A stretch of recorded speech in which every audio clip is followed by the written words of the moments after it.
It's one small step for man. What you know? Hi, this is John Cohen. Welcome to another episode of Web of Deception. This is the Assassination edition, a special edition. I'm joined by Jason Goodman, my co-host for this series. I think this might be episode number 26. It's the first episode. We did a special Assassination edition last week, Sunday night, where we looked at some evidence. And this week, I wanted Jason to walk us through. First of all, good to see you. Sharp looking shirt there. Thanks. You too. Looking pretty You've been busy. Oh my Everybody's God, been man. busy. All right. Yeah. All right. So here's what I'd like to cover, why I want to cover, why I think it's important.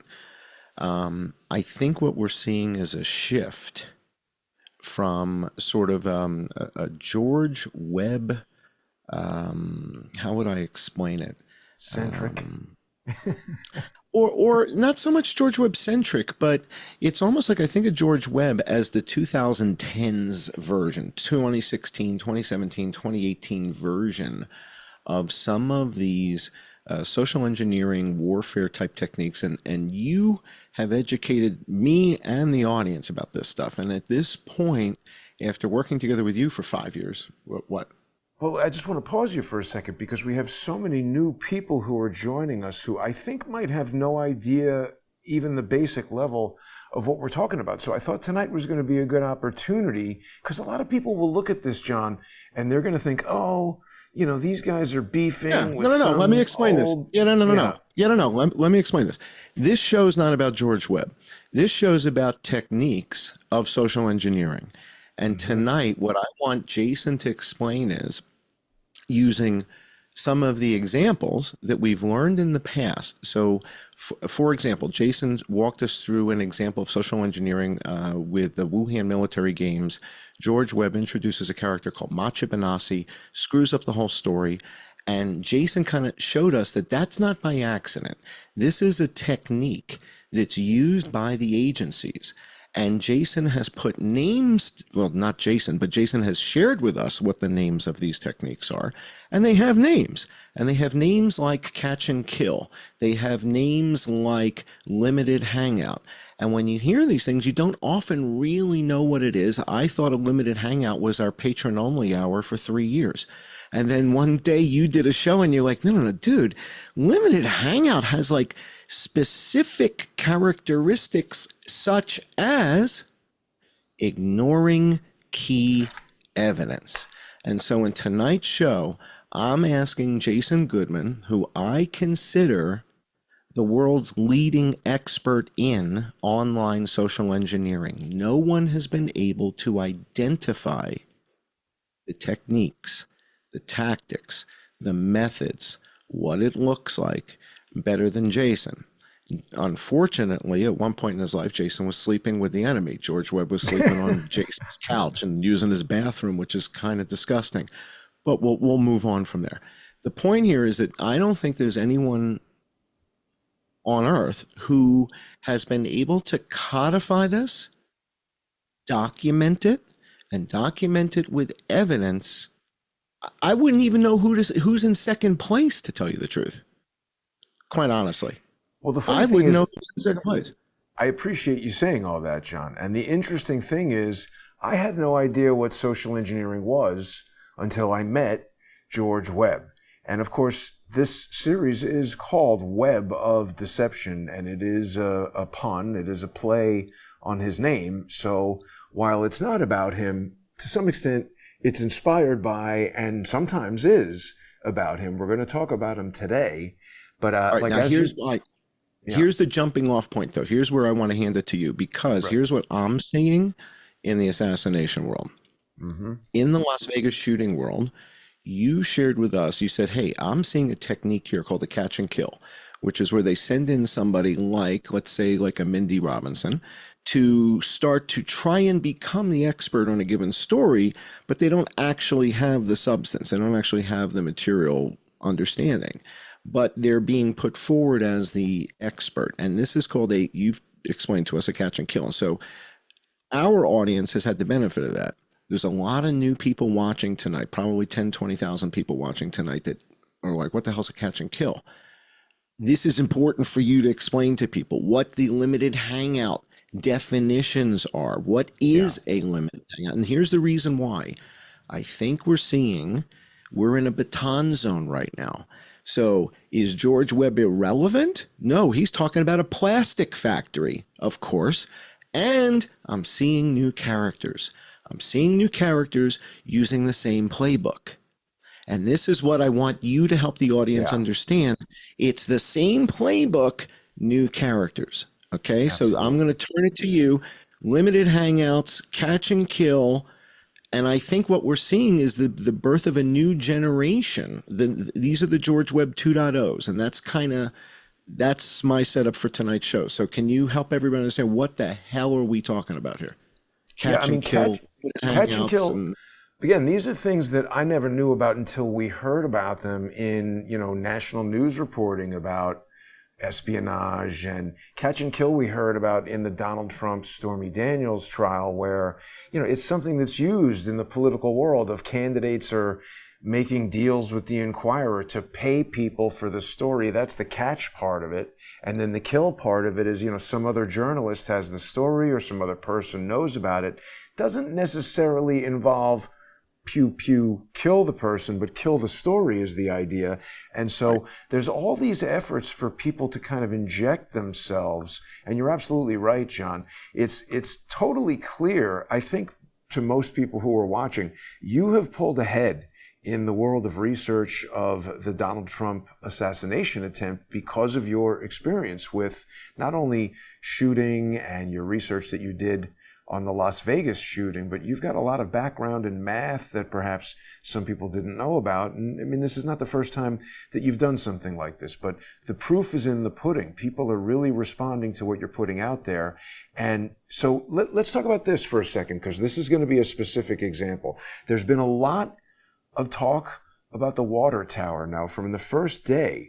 I believe you zeroed in on evidence that I thought was very good evidence. There was that woman right there, she was just on screen. She was a very clear, articulate woman, and she said, let's listen to her.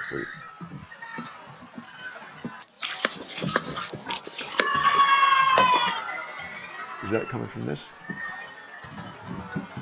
I think she's all the way at the beginning. I think you accidentally hit the scrub. You're way in the middle. They just said. Well, you've got this whole video up here, but this woman says they shot a guy on the water tower. So, I mean, that's excellent evidence that there was. Here she is.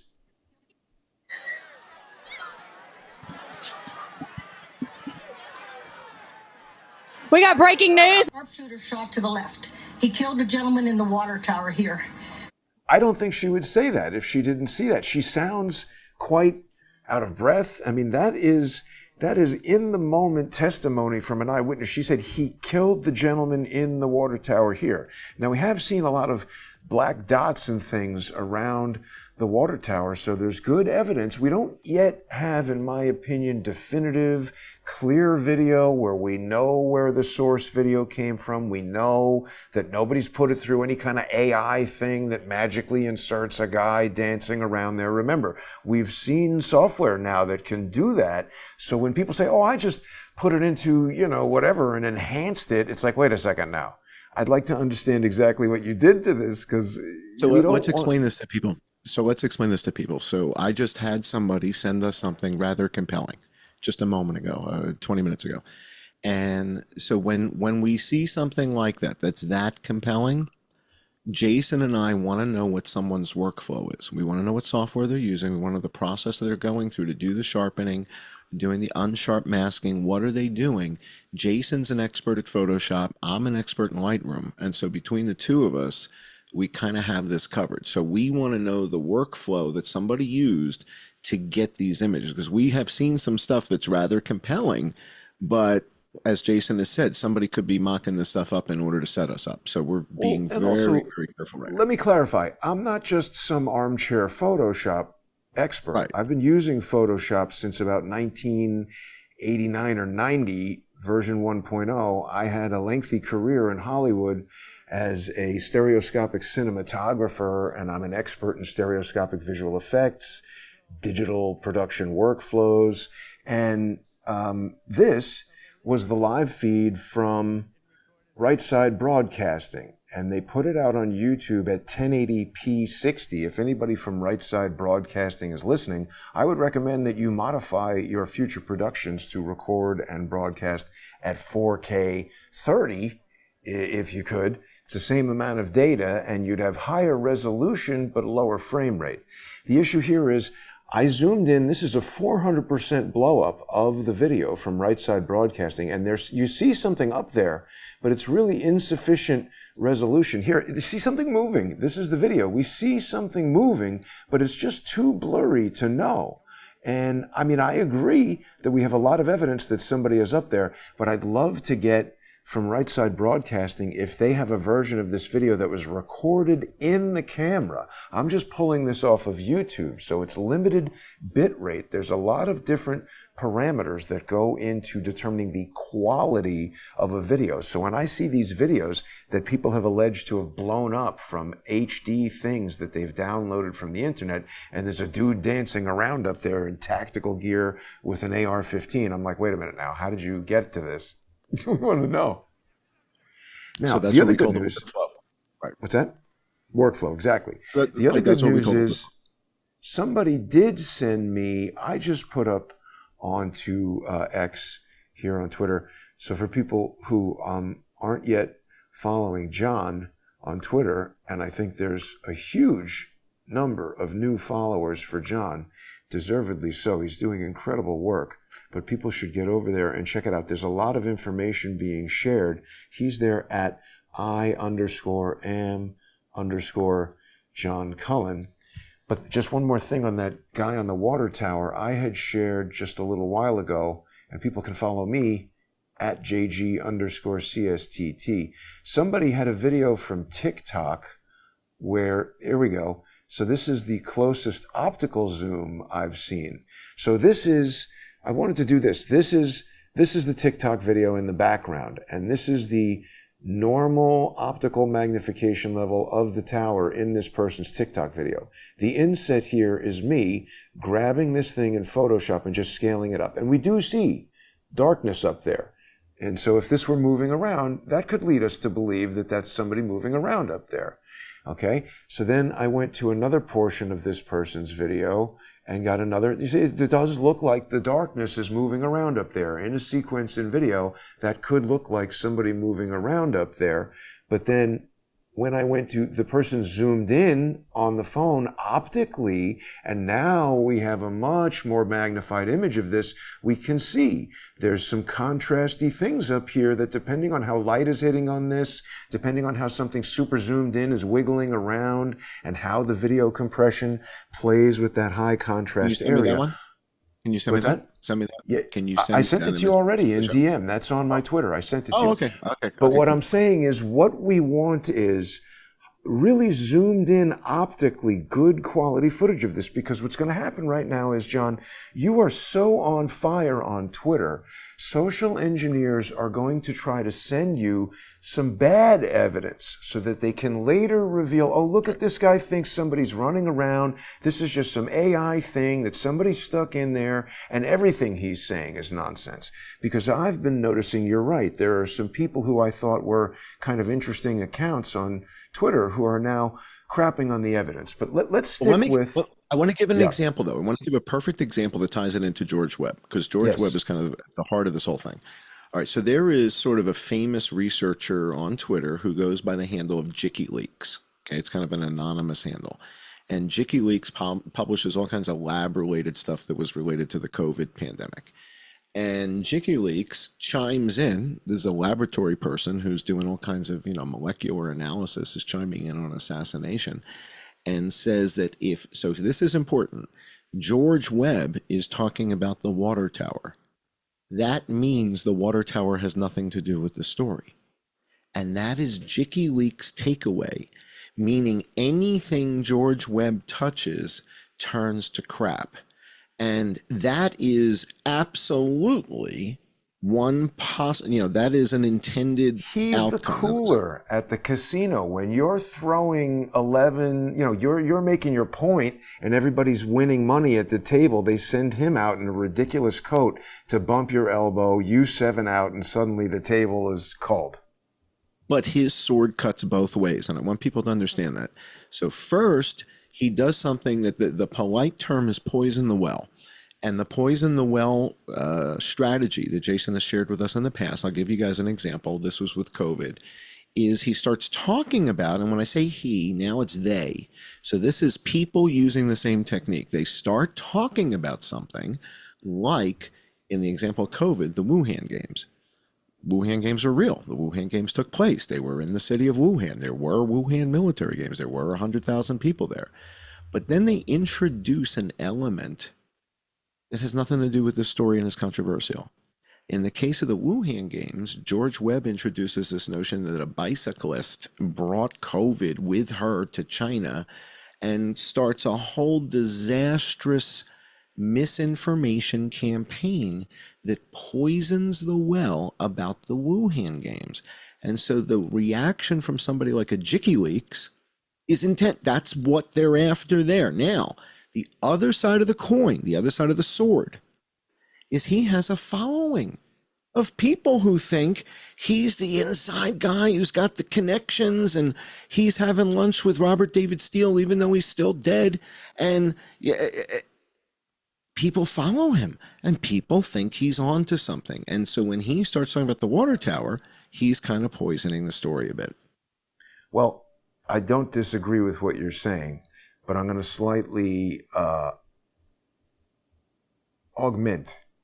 Before we do that, though, I want to look at this post from JikiLeaks because you're right. This is a person who's getting into all kinds of scientific stuff, right? When did you first become aware of this JikiLeaks, and what is this person posting about? First of all, they block me on Twitter because they don't like my map data. They don't like the fact that there weren't 10 people dead in Hong Kong, Shanghai, and Beijing, and that they missed that. And then basically they deride every single thing. It's like Vegas. It's like Mr. Burgundy. But this person is somehow a scientific specialist with the stuff that you posted. Yes, a lab rat. Yeah, like a JJ Cooey. It's in the realm of. But they say things that make it clear that this is a scientist or someone with advanced knowledge. Oh yeah. Okay. Oh, no doubt. Yeah. What about this? 1 mega episode of Lost. What do you think about this with the days 14 to 52 deleted videos? Did you notice this part of the post? That had no significance to you, right? Right, because I don't know what that is. Right. So I don't exactly. know what that is. This is an indication that this is someone who has deep knowledge of George Webb and his experience in social media. Because when I first met George Webb, it was like May 2017. It's important for people to remember. I don't have some like decades-long experience with George Webb where we were like connected at the hip. I was working with this guy for like 2.5, 3 months. And yes, it's true. He crashed on my couch, but it was sort of like, we were trying to start a startup thing. And it was just something that two friends endeavored to do over the course of a long summer vacation or something like that. Whoops, we just lost your camera, John. There we go. But I'm sorry, the point is, I first became aware of George just from, looking into this stuff on YouTube. So let's just think about this for a second from the standpoint of a social engineering operation. And this becomes even more relevant now that we've just experienced this thankfully failed assassination attempt on Donald Trump, which I absolutely see as someone went into a file cabinet of recipes. It's like a recipe book, and it's like, oh, let's see. We want to make the JFK fondant cake, but we're going to do a strawberry version instead of the vanilla that we had in 1963 because he's not driving in a car, and certain things are different. Can you do me a favor? Can you help the audience understand when you say the term social engineering? Yeah. Okay. Can you explain what that means and the extent to which there are professionals doing this, right? We've talked about the William Arkin article, the 60,000. So when we talk about social engineering, can you explain what is that? to help people understand that haven't been following along on the Web of Deception series, and this is their first episode. What is social engineering? And when William Morgan talks about this army of 60,000 and all that, what is the extent of this, if you would? Well, from the bottom line up front viewpoint, social engineering is lying. When someone is trying to con you, a con artist is a social engineer. But to get more specific, it is a term that holds more specific significance in the world of IT.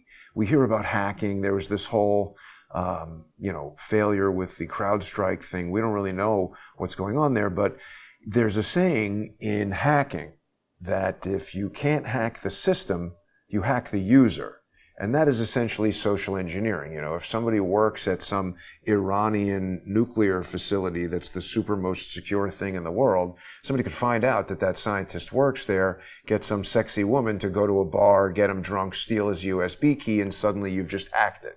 So that woman who's pretending to be interested in the guy is socially engineering him. She's a social engineer who is trying to convince the person to do something that is not in their best interest. That is the focus of social engineering. So a honeypot. A honeypot is a type of social engineer. Yes, they're trying to convince you to do something that is not in your best interest. But before we go over to the sponsor exclusive segment, we got some more time, but I want to make sure people know we're going to have a lengthy analysis of all of this that people are going to be able to join us for on subscribestar.com/IamJohnCullen, patreon.com/IamJohnCullen, odyssey.com/@crowdsourcethetruth, crowdsourcethetruth.substack.com, and subscribestar.com and patreon.com/crowdsourcethetruth. But just getting back to this post here and the significance of it relative to WikiLeaks, that really gives us strong evidence that this person is not just a scientist who's interested in COVID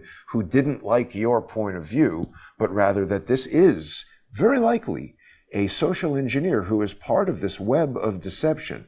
This is such an esoteric piece of knowledge, it makes sense that you would know nothing about it, John. But when I first met George, I was just watching YouTube, and I was interested in the JFK assassination. I learned a lot about it from watching YouTube and reading books that I learned about, even from bad YouTube videos that I didn't agree with their conclusions. Sometimes would mention books that I would go and read and learn things that I would go learn other things about and other things about, etc.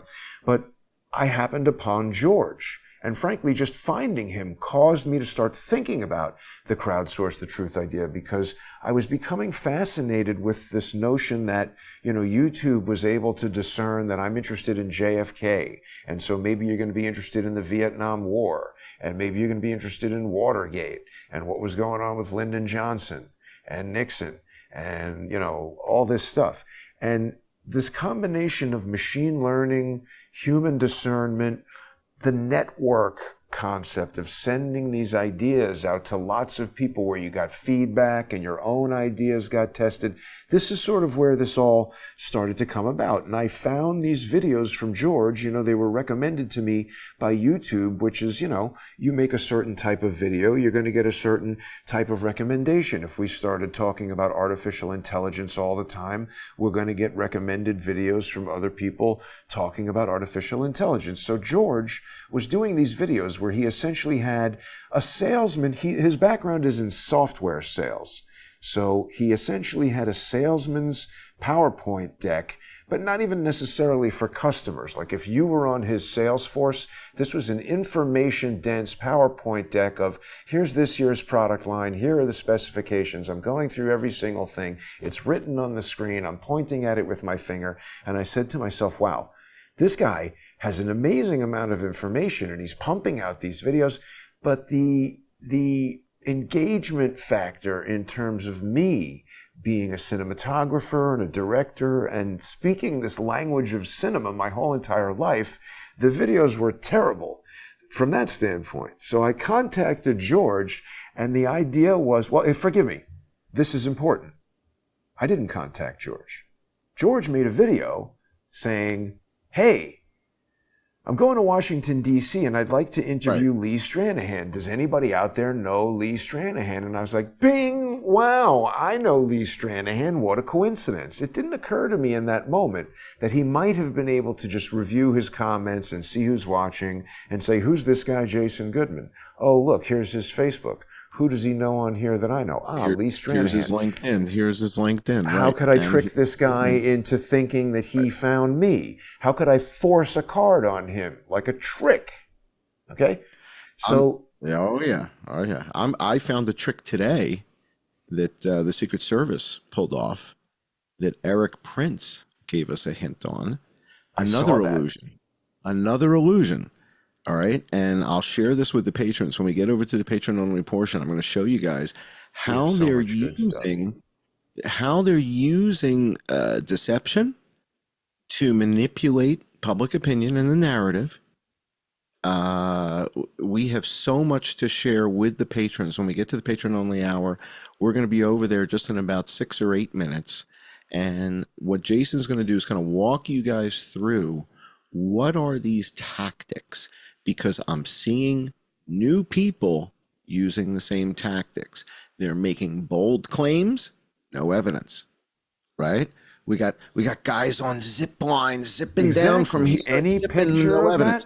But it's all designed to make the water tower and any claims about it seem ridiculous. So let's wrap up on this with WikiLeaks, and then we'll go over to the sponsor exclusive segment. So basically, I send George Lee Stranahan's information. Now I'm in communication with George, and then the whole chaos unfolds with George. But George used to put out these, day 14, Hillary's hackers. We've got Imran Awan, who's been accused by the U.S. Capitol Police of warehousing congressional data in an illicit server. We haven't found the server, but blah, blah, blah. And he's putting out these incredibly compelling reports, but then he deleted certain specific videos because of whatever ridiculous story he concocted. But the notion that this person who you're dealing with on COVID would also know about that. It's one thing that this person has heard of George Webb and seen him around from the COVID thing, but to know this specific detail from the very origin of George Webb on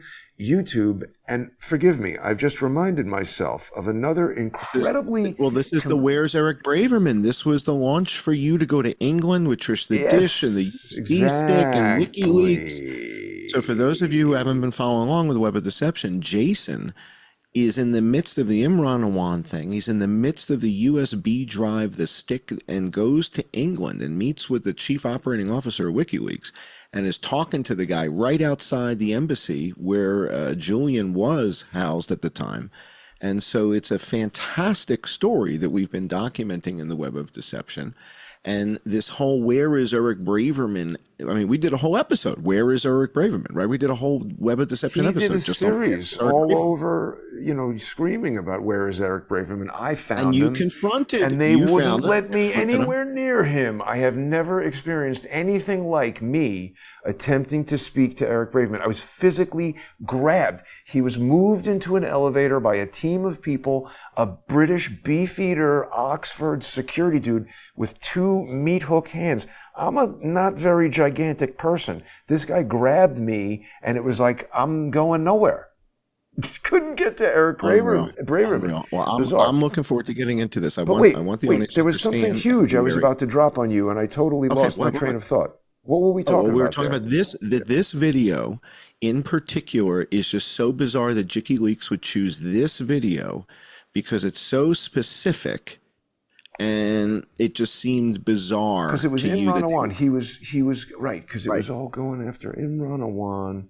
And you said, of course, it wouldn't be meaningful to me, but the fact that he chose this video to share was something that you were like, oh man, why did you pick this one of all videos, the 14 to 52? Because So remember, so what happened with Imran Awan was we found the server that the U.S. Capitol Police said that this guy is stealing, emails from people in Congress, hacking the network. And so what happened was the woman who rented the house from Imran Awan had contacted the show. And she said that her sons, she was getting divorced. So she rented this house and her sons would come and visit her during the divorce. And one time they were down in the basement. It was raining, and is this playing? They were down in the basement, and they wanted to go They wanted to go skateboarding. So they're skateboarding in the basement, and I basically took that video of her kids in the. See that? Did you see that thing right there? Yeah, we did an episode on this. So again, this is part of this episode series. So we found this was it. In the basement, Imran Awan had this coax cable internet router. And Susan, who is Queen Tut here, went as far as contacting Cox Cable. And I don't know why they told us this, but they confirmed, yes, the dates that this account was started. Laurel Everly, the renter of this home, said, no, I have Verizon internet upstairs. And then we also have this RJ45 cable going into the garage. So what happened was, when I published this video, George went to 4809 Sprayer Street and he showed people this house. And it's so crazy because he basically admits to you exactly. Have you ever seen this? Have I ever shown you this? Yeah, we did. Again, we did this episode. We did the Imran. It was like episode 2 or 3, where he's now going to show everybody like a Rubbermaid tool shed in the back, which is not what Jason was talking. Jason was showing everybody like a garage, which looked like you could have servers in there. It's and connected to the house is the key. He's saying, I don't want to step on Jason's story, but there's the magical glowing shed. That's not the shed. So what I'm getting at here is he deliberately goes there and he's like, oh, I'm helping Jason by, sharing his story or whatever. But no, what he's doing is he's trying to introduce false evidence to make people say, oh, that can't be right. The shed's not even connected to the house. So we're going to look at some evidence. And we've seen this with these other characters. So in other words, this is not a George Webb manifestation. No, it's a manifestation. Correct. And we've seen Mindy Robinson use it, and now we're seeing new characters in the assassination story are rising up and are already doing these things. And so if you'll join us, and I guess we'll be back, and maybe give us like 8 minutes to reset here, guys. We'll be back with our patrons at you're over at Odyssey and Patreon and Subscribestar. I'm over at Subscribestar and Patreon. I'm John Cohen. This has been